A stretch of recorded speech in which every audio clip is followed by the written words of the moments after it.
week. They're cuddly and they're in big trouble. Koala numbers are declining rapidly. Yeah, humans have the biggest impact on our furry friends, but one Queensland council has decided to take action, introducing a koala tax. Sunrise correspondent Bianca Stone has been investigating. Bianca, is this a world first?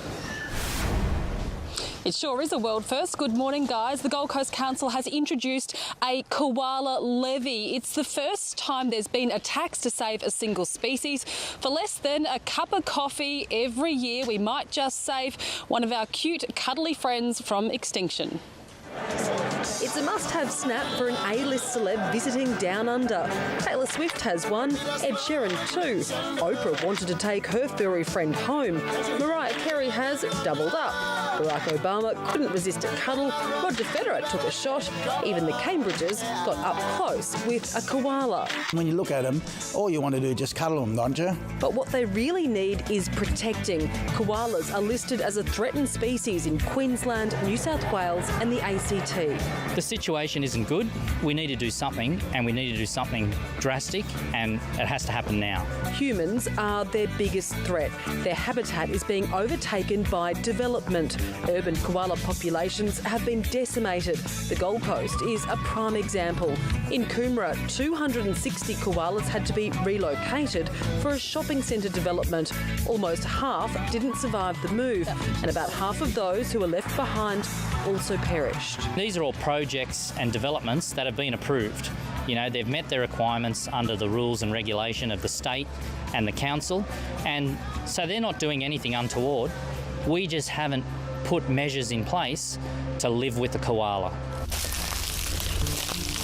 The Gold Coast Council has made the first step towards change. In the hills behind the iconic Burleigh Beach, council officers are on a bear hunt. To find them, it's not all about looking up. Some of these pellets look quite fresh. There's evidence at the base of trees too. There's different sizes to some of them, so this tree might be being used by different individual koalas. It wasn't long before they found their first marsupial. I think she's maybe got a joey with her. High in a tree right next to a busy road.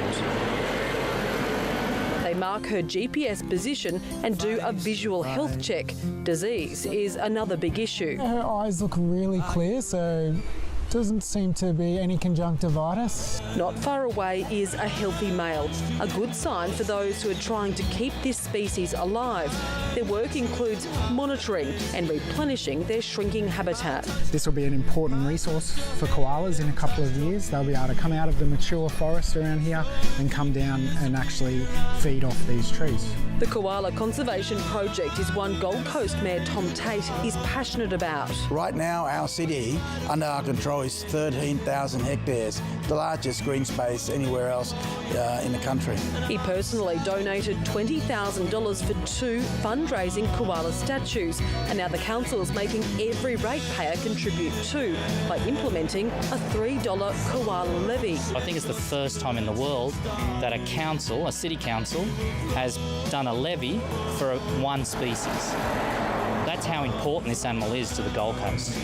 The koala levy will raise $800,000 in the first year. The council will then borrow an extra $10 million to buy critical koala habitat, so little Maple here's cousins can continue to live in the wilds. Some call it the Borrowby tax, a legacy of the little blue koala made famous during the Commonwealth Games. Absolutely, home of Borrowby, and we want generations of Borrowby to continue to be right here on the Gold Coast for future generations.